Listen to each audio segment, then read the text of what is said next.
Hi hello అండి, అందరికీ నమస్కారం. Welcome to public pulse media. మన ఛానల్లో అయితే పబ్లిక్ పల్స్ మీడియా ఛానల్లో రాజధాని అమరావతి గురించి మనం వరుసగా వీడియోలను అయితే చేసుకుంటూ ఉన్నామండి. రాజధాని అమరావతిలో జరిగే పనులు, అక్కడ అభివృద్ధి పనులు ఎలా జరుగుతున్నాయి, కొత్తగా ఏమైనా కంపెనీలు వచ్చాయా, లేదంటే కొత్తగా ఏమైనా పనులు మొదలయ్యాయా అనే విషయాల గురించి ఎప్పటికప్పుడు నేను మీకు రాజధాని అమరావతి గురించి అప్డేట్స్ని అయితే ఇస్తూ ఉన్నానండి. దానిలో భాగంగా రాజధాని అమరావతికి ఒక కేంద్ర విశ్వవిద్యాలయం అయితే వచ్చిందండి. ఒక కేంద్ర విశ్వవిద్యాలయ భవనం అయితే ఇక్కడ నిర్మాణం జరిగిపోతుందండి. ఇక మనం ఆలస్యం చేయకుండా ఆ వచ్చినటువంటి కేంద్ర విశ్వవిద్యాలయం ఏంటి, దానికి సంబంధించిన పనులు ఎలా జరుగుతున్నాయి, ఈ పనులన్నీ రాజధాని అమరావతిలో ఎక్కడ జరుగుతున్నాయి అనే విషయాలపైన ఇప్పుడు నేను మీకు వివరణ ఇవ్వబోతున్నానండి. వెళ్ళి దాని గురించి ఏందో తెలుసుకుందాం పదండి. ఇప్పుడు మనం మాట్లాడుకోబోయే ఈ టాపిక్ కేవలం రాజధాని అమరావతిని ఇష్టపడే వాళ్ళకి మాత్రమే కాదండి, రాష్ట్ర ప్రజానికానికి మొత్తానికి మరియు విద్యార్థులకైతే, విద్యార్థి లోకానికైతే ఇప్పుడు మనం మాట్లాడుకోబోయే టాపిక్ అయితే చాలా యూస్ఫుల్గా ఉంటుందని నేను భావిస్తున్నాను. ఇక మనం లేట్ చేయకుండా ఆ విశ్వవిద్యాలయం గురించి మాట్లాడుకుందామండి. అమరావతిలో ఇక్కడ నిర్మాణం జరుగుతున్నటువంటి ఈ భవనం ఏంటి అని అంటే అదే ఇందిరాగాంధీ ఓపెన్ యూనివర్సిటీ అండి. ఇది ఇందిరాగాంధీ ఓపెన్ యూనివర్సిటీ. దీనినే సింపుల్గా IGNOU ఇగ్నో అని కూడా పిలుస్తారండి. ఆ యూనివర్సిటీకి సంబంధించిన భవన నిర్మాణం అయితే ఇక్కడ జరుగుతూ ఉందండి. ఈ ఇందిరాగాంధీ ఓపెన్ యూనివర్సిటీ భవనం అమరావతిలో ఎక్కడ నిర్మాణం జరుగుతుంది అనంటే తుళ్ళూరు గ్రామానికి ఆనుకొని తుళ్ళూరుకి మరియు రాయపూడి గ్రామాల మధ్యలో ఈ భవనం అయితే నిర్మాణం జరుగుతుందండి.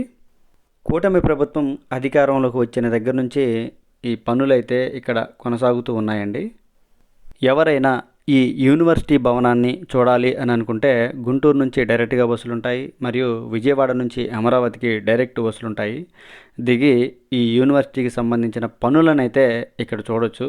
మీరు ఇక్కడ చూస్తూ ఉన్నారండి, పనులు ఎంత వేగంగా జరుగుతున్నాయో. ఇక్కడ కార్మికులు చాలామంది పనిచేస్తూ ఉన్నారు. ఇక్కడ పనిచేసే కార్మికులు అందరూ కూడా తెలుగువారేనండి. మొత్తం శ్రీకాకుళం నుంచి కార్మికులు వచ్చి ఇక్కడ ఈ నిర్మాణాన్ని అయితే చేస్తూ ఉన్నారండి. ఈ ఇందిరాగాంధీ ఓపెన్ యూనివర్సిటీ ఆంధ్రప్రదేశ్కి మరియు అమరావతికి ఎప్పుడు వచ్చింది అని అంటే రాష్ట్ర విభజన జరిగిన తరువాత ఆంధ్రప్రదేశ్ రాజధాని అమరావతి అని ప్రకటించిన తరువాత ఈ ఇందిరాగాంధీ ఓపెన్ యూనివర్సిటీ అమరావతికి అయితే రావడం జరిగిందండి. ఆ భవన నిర్మాణం ఇక్కడ నిర్మించడానికైతే ఆ యూనివర్సిటీ ముందుకొచ్చిందండి. అయితే కొన్ని అనివార్య కారణాల వల్ల మీ అందరికీ తెలిసిన విషయాలే.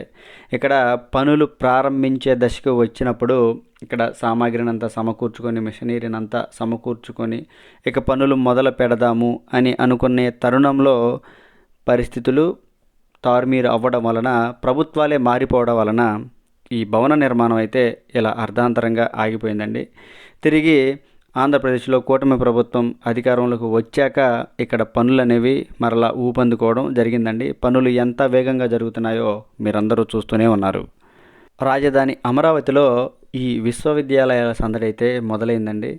మనం చెప్పుకుంటూ పోతే విట్ యూనివర్సిటీ మరియు SRM యూనివర్సిటీ మరియు designing university, national designing university, ఇలాగా రకరకాల యూనివర్సిటీలు, విశ్వవిద్యాలయాలు. ఇప్పుడేమో ఇందిరాగాంధీ నేషనల్ యూనివర్సిటీ, ఇది కూడా ఇక్కడ భవనాన్ని అయితే నిర్మిస్తూ ఉందండి. మరీ ముఖ్యంగా చెప్పుకోవాలి అని అంటే విట్ యూనివర్సిటీలో గడిచిన 5 సంవత్సరాల నుంచి కూడా అక్కడికి రాష్ట్ర నలుమూలల నుంచి మరియు దేశ నలుమూలల నుంచి కూడా, ఇతర రాష్ట్రాల నుంచి కూడా విద్యార్థులు అక్కడికి వచ్చి చదువుకుంటున్నారండి. మరియు SRM యూనివర్సిటీలు కూడా దాని యొక్క కార్యకలాపాలని కొనసాగిస్తూనే ఉంది. మరియు నేషనల్ ఇన్స్టిట్యూట్ ఆఫ్ డిజైనింగ్, దీనిలో కూడా దాని యొక్క కార్యకలాపాలు విద్యార్థులు చదువుకుంటూనే ఉన్నారండి. ఇప్పుడేమో ఇందిరాగాంధీ నేషనల్ యూనివర్సిటీ భవనం అయితే ఇక్కడ రూపుదిద్దుకోబోతుంది. ఇందిరాగాంధీ ఓపెన్ యూనివర్సిటీని తెలుగులో ఇందిరాగాంధీ జాతీయ సార్వత్రిక విశ్వవిద్యాలయం అని అంటారండి. ఇక ఇప్పుడు మనం ఈ ఇందిరాగాంధీ యూనివర్సిటీ గురించి కొద్దిగా తెలుసుకుందామండి. ఇందిరాగాంధీ ఓపెన్ యూనివర్సిటీ అనేది ఇది పూర్తిగా కేంద్ర ప్రభుత్వం ఆధీనంలో నడిచేటువంటి విశ్వవిద్యాలయం అండి.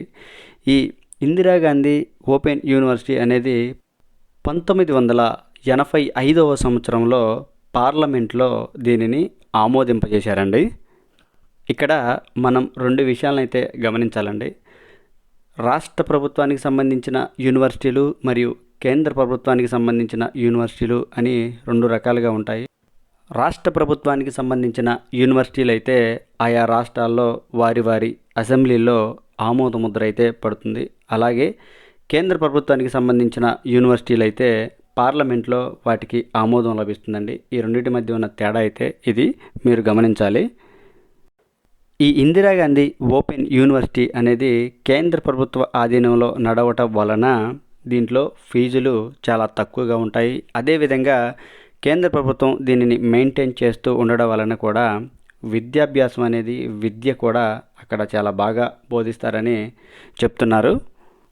ఇందిరాగాంధీ ఓపెన్ యూనివర్సిటీకి సంబంధించిన స్టడీ సెంటర్లు భారతదేశంలో అన్ని రాష్ట్రాలలో ఉన్నాయండి. ఈ యూనివర్సిటీలో చదువుకున్న వారు అన్ని రకాల గవర్నమెంట్ మరియు ప్రైవేటు ఉద్యోగాలకైతే అర్హులేనండి. మరియు ఇతర దేశాలలో కూడా ఇందిరాగాంధీ యూనివర్సిటీకి వాటి సర్టిఫికెట్స్కి చాలా వాల్యూ అయితే ఉందండి.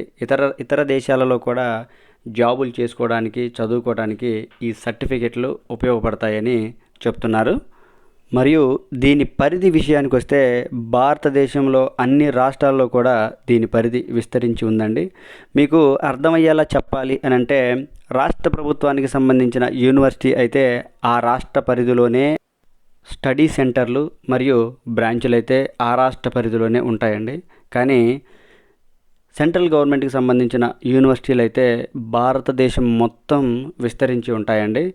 భారతదేశ పరిధిలో ఎక్కడైనా కానీ వీటికి స్టడీ సెంటర్లు మరియు బ్రాంచులు అయితే ఉంటాయి. అలాగే ఈ ఇందిరాగాంధీ యూనివర్సిటీకి సంబంధించి కూడా భారతదేశంలో అన్ని రాష్ట్రాలలో దీని బ్రాంచులు స్టడీ సెంటర్లు అయితే ఉన్నాయండి. మరొక ముఖ్యమైన విషయం ఏంటి అంటే ఇందిరాగాంధీ యూనివర్సిటీ అనేది ప్రపంచంలోనే అత్యంత పెద్దవైన యూనివర్సిటీలలో ఇది కూడా చోటు సంపాదించిందండి. అంత పెద్ద యూనివర్సిటీ అండి ఇందిరాగాంధీ యూనివర్సిటీ అనేది. మరి అలాంటి యూనివర్సిటీ అమరావతిలో భవనం నిర్మించడం, ఇక్కడ కార్యకలాపాలు చేయడం అనేది సంతోషించదగ్గ విషయమేనండి. ఇదండి ఈ వీడియో గురించి. ఈ వీడియో మీ అందరికీ నచ్చినట్లయితే లైక్ చేయండి, షేర్ చేయండి. కామెంట్ సెక్షన్లో మీ అభిప్రాయాలను అయితే తప్పకుండా తెలియజేయండి. మరిన్ని రాజధాని అమరావతి వార్తలు మరియు రాజధాని అమరావతి అప్డేట్స్ గురించి తెలుసుకోవాలంటే పబ్లిక్ పల్స్ మీడియా ఛానల్ని సబ్స్క్రైబ్ అవ్వండి. అందరికీ మరొక్కసారి నమస్కారం.